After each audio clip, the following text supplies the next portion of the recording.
찬송가 393장 오 신실하신 주를 찬양하겠습니다. 오 신실하신 주 내 아버지여, 늘 함께 계시니 두려움 없네. 그 사랑 변찮고 날 지키시며 어제나 오늘이 한결같네. 오 신실하신 주, 오 신실하신 주, 날마다 자비를 베푸시며 일용할 모든 것 내려주시니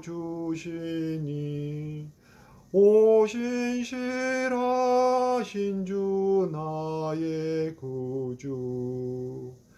봄철과 또 여름 가을과 겨울, 해와 달 별들도 다 주의 것, 만물이 주 영광 드러내도다.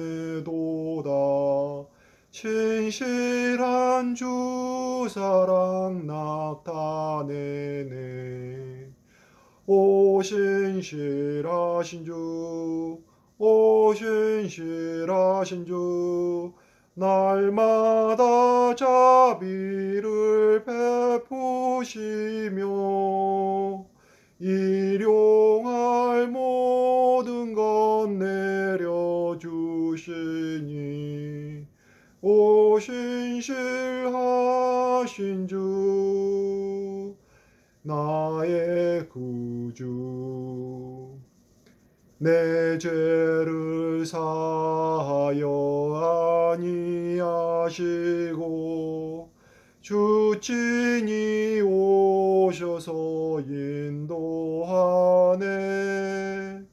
오늘의 힘되고 내일의 소망, 주만이 만복을 내리시네. 오 신실하신 주, 오 신실하신 주, 날마다 자비를 베푸시며 일용할 모든 것 내려주시니 오 신실하신 주 나의 구주. 아멘. 오늘 하나님께서 주신 말씀은 로마서 3장 1절에서 8절까지의 말씀입니다. 로마서 3장 1절에서 8절까지입니다. 제가 봉독해 보도록 하겠습니다. 그런즉 유대인의 나음이 무엇이며 할례의 유익이 무엇이냐? 범사에 많으니 우선은 그들이 하나님의 말씀을 맡았음이니라. 어떤 자들이 믿지 아니하였으면 어찌하리요? 그 믿지 아니함이 하나님의 미쁘심을 패하겠느냐? 그럴 수 없느니라. 사람은 다 거짓되되 오직 하나님은 참되시다 할지어다. 기록된 바 주께서 주신 주의 말씀에 의롭다함을 얻으시고 판단 받으실 때에 이기려 하심이라 함과 같으니라. 그러나 우리 불의가 하나님의 의를 드러나게 하면 무슨 말 하리요? 내가 사람의 말하는 대로 말하노니 진노를 내리시는 하나님이 불의하시냐? 결코 그렇지 아니하니라. 만일 그러하면 하나님께서 어찌 세상을 심판하시리요?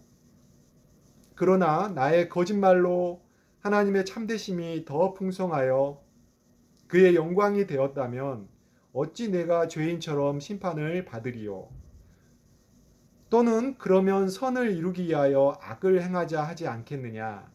어떤 이들이 이렇게 비방하여 우리가 이런 말을 한다고 하니 그들은 정죄받는 것이 마땅하니라.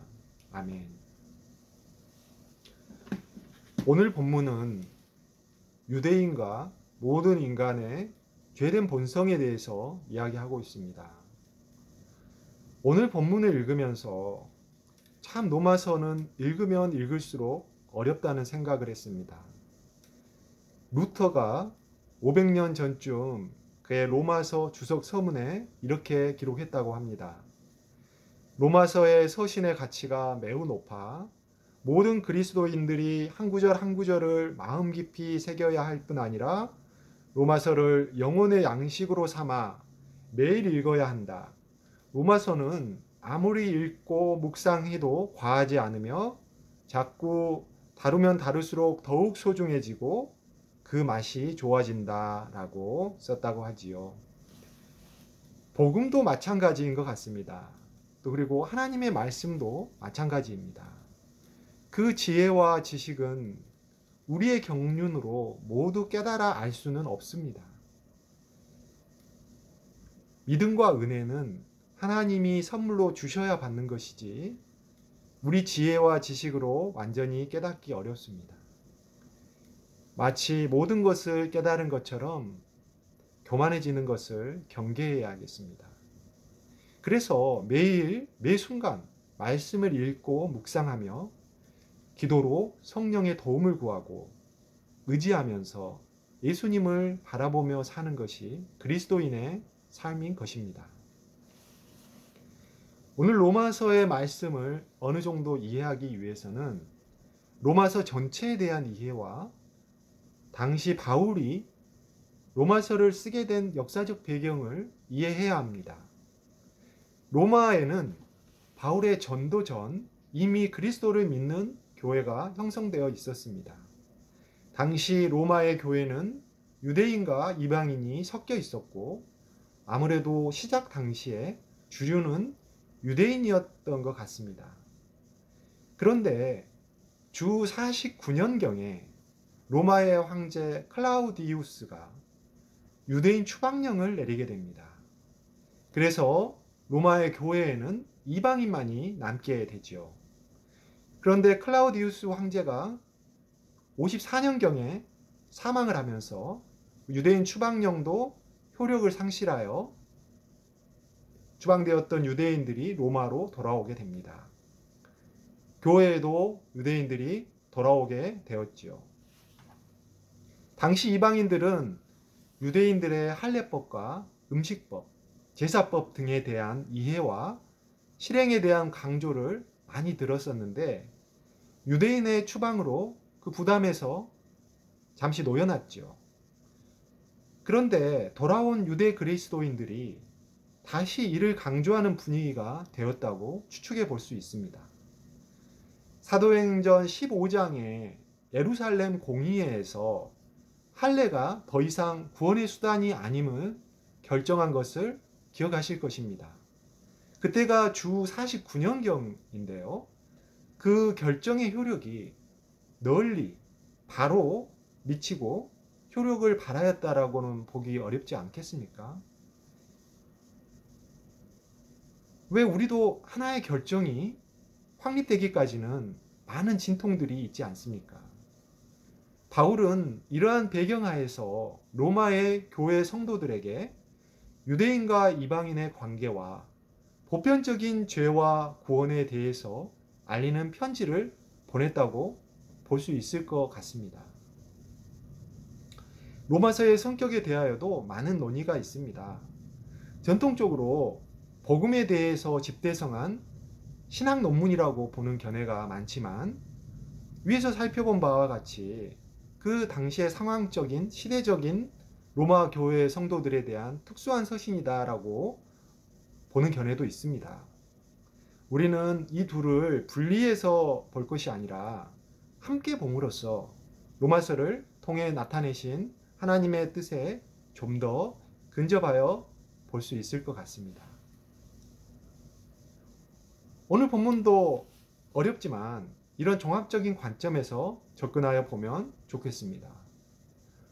로마서는 총 16장인데 1장에서 4장까지가 모든 인간의 죄와 하나님의 오직 하나님의 은혜와 오직 믿음으로 인한 칭의의 구원론을 이야기하고, 다음에 이어서 5장에서 8장까지는 그러한 은혜와 구원의 유익에 대해서 이야기를 하고, 9장에서 11장까지는 하나님의 의와 이스라엘이 복음을 거부한 것에 대해서 논증을 합니다. 그리고 12장에서 15장 중간까지는 복음이 실천적으로 어떤 의미인지에 대해서 이야기를 하고, 15장 중반부터 16장까지는 바울이 사바나로 여행하고 싶은 로마를 거쳐서 그 계획과 로마 교회에 전하는 여러 인사들, 그리고 또 경고, 그리고 칭찬과 그리고 축복으로 마무리하는 결어로 구성되어 있습니다. 오늘 본문은 3장이니까 로마서 1장에서 3장까지의 칭의의 구원론을 필요성을 설파하는 그런 과정 중에서 유대인의 똑같은 죄성을 다루는 부분입니다. 유대인이라고 타락의 죄에서 자유롭지 않으며 오직 하나님의 은혜로 칭의의 구원이 필요함을 이야기합니다. 본문 1절에서 유대인의 나음이 무엇이냐고 물으면서 그 나음이 더 이상 할례에 있지 않다고, 그런 취지로 반어법으로 이야기를 하고 있죠. 본문 2절에서는 유대인의 유익은 말씀을 맡았음에 있었다라고 이야기합니다. 구약 성경의 여러 성경 말씀들을 이야기하는 것이지요. 3절에서는 믿지 못함이 있더라도 하나님의 신실하심을, 미쁘심을 폐할 수 없다고 말씀합니다. 유대인들이 하나님의 말씀을 맡았으나 그 말씀이 애원하는 바, 그 진정한 하나님의 뜻은 예수 그리스도를 통한 구원인데, 그것을 일부 유대인들이 믿지 못하였더라도 그로 인해 하나님의 애언의 말씀의 신실하심이 없어질 수 없다는 것이지요. 본문 4절에서 그럴 수 없다고 확인을 다시 하고, 사람들은 다 거짓되나 하나님은 참되심으로 예수 그리스도인 주께서 말씀에 따라 의롭다 하심을 얻으시고 판단받으실 때에 모든 죽음과 세상 권세를 이기실 것이라고, 이기려 하심이라고 말씀하지요. 2절에서 사람은 다 거짓되다라고 기록된 것은 시편 116편 11절을 인용한 것입니다. 이렇게 기록되어 있는데요. 내가 놀라서 이르기를 모든 사람이 거짓말쟁이라 하였도다. 아멘. 시편 62편 9절에 의하면 아 슬프도다 사람은 입김이며 인생도 속임수이니 저울에 달면 그들은 입김보다 가벼우리로다. 아멘.